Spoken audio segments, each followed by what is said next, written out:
हम वाराणसी में एक दिन तुलसी घाट पे बैठे हुए थे।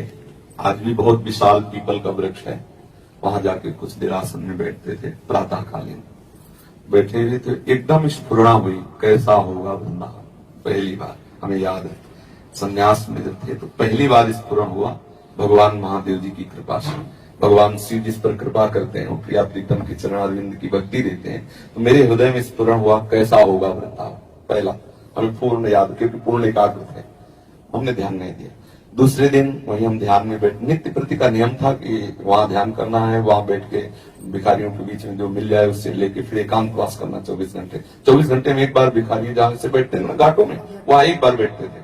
तो और वो भी 5, 6, 10 मिनट में, अगर कोई आया तो दिया, नहीं तो चले गए, गंगा जल भर के पी लिया। ऐसा कई कई दिन, मतलब कभी कभी किसी को रोटी खाते देखते तो मन कहता बड़ा भाग्यशाली से रोटी मिले, ऐसी स्थिति थी। तो तुलसी घाट में एक संत आए हमारे पास और उन्होंने कहा कि भाई जी श्री हनुमान प्रसाद पोद्दार जी का अंध विश्वविद्यालय बहुत बड़ा है काशी में, तो उसमें रासलीला श्री राम शर्माचार्य जी की दिन में चैतन्य लीला और रात्रि में रासलीला हो रही, प्रारंभ भी हुई थी। तो उनका महात्मा चलो दर्शन करने रासलीला। तो हमने गांव में रामलीला देखी थी, कभी रासलीला नहीं देखी थी। तो हम समझते थे जैसे गांव में रामलीला का एक रात्रि भर प्रोग्राम होता है, ऐसा कोई प्रोग्राम होगा। तो हमने कहा नहीं, हमें आवश्यकता नहीं है। तो उन्होंने कहा अरे वृंदावन से लीला ही देख, हमें आवश्यकता नहीं, आप हमें क्यों छेड़ रहे हैं, आप जाइए, आप अपना देखिए जाए। वो एक बार मान करके चले जाए, इतना हट। तो हमें लगा कि महादेव जी की कोई इच्छा है, तो उनके साथ चले गए। ऐसे ही मतलब उनकी प्रसन्नता है। और जब वहां गए तो स्वामी जी महाराज को हम गुरु रूप से देखते हैं। स्वामी जी महाराज रोज जो आते हैं, तो स्वामी जी महाराज उस समय चैतन्य लीला प्रारंभ किए थे, दिन का समय था, रात्रि के रासलीला महात्मा को कहना नहीं पड़ा। 1 महीना रासलीला और चैतन्य लीला देखने के बाद तो हाहाकार मच गया, क्योंकि पवित्र अंतःकरण था। तो एकदम बस लगा जिएंगे कैसे, बस अंदर से आया कि जिएंगे कैसे। तो लगा कि इनकी रासलीला होती रहती होगी बराबर, तो अगर ये हमें अपने साथ रख ले तो इनकी हम सेवा करेंगे, रोज रासलीला देखने को मिलेगी। तो स्वामी जी को साष्टांग दंडोत किया और कहा और हमारे पास कभी 1 पैसा नहीं कुछ है, तो हम कहा गरीब बाबा जी आप अपने पास रख लो। अरे नहीं बाबा, ऐसा हम रासलीला देखना चाहते हैं।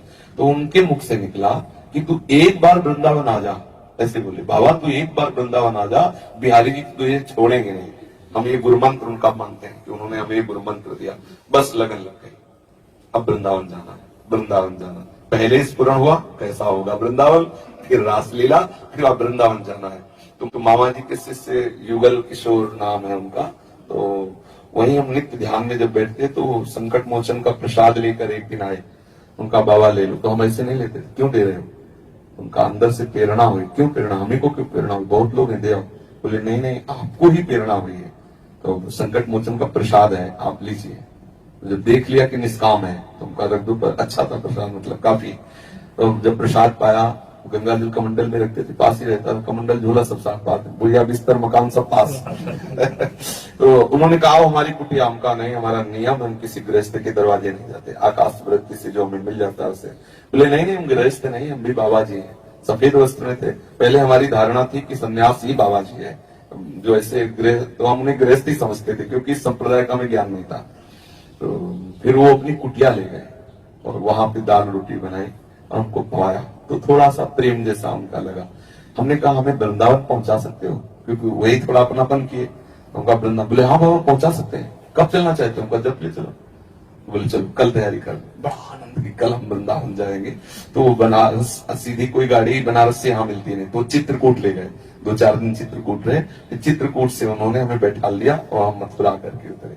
मथुरा में जब उतरे तो पैसे तो हमारे पास थे नहीं, तो एक भगत उसमें थे और वो आपस में चर्चा कर रहे थे, उसमें गलत वार्ता हो रही थी।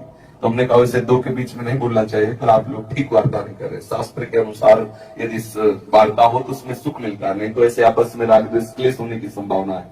तो दोनों चुप हो गए, हमारी तरफ देख रहे हैं। तो उस चर्चा को जब बड़े प्रभावित हुए, उन्होंने कुछ रुपए निकाले, हम कहा रुपये नहीं चाहिए।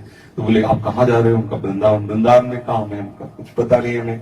तो बोले चलो आज मथुरा में रुक जाओ, हमारे यहाँ हम गेस्ट हाउस में रुकेंगे। तो उस गेस्ट हाउस में लिखा था राधेश्याम गेस्ट हाउस, तो हमें ध्यान है। तो उन्होंने हमें गेट में बैठा लिया, यहाँ बैठो। बोले हम अंदर से बुला लें, वो आए नहीं बुला। अब रात्रि में वैसे बैठे थे, तो एक लोटा लिए, पान खाए हुए गोरे से पुरुष निकले, कैसे बाबा बैठे हो? जय श्री कृष्ण।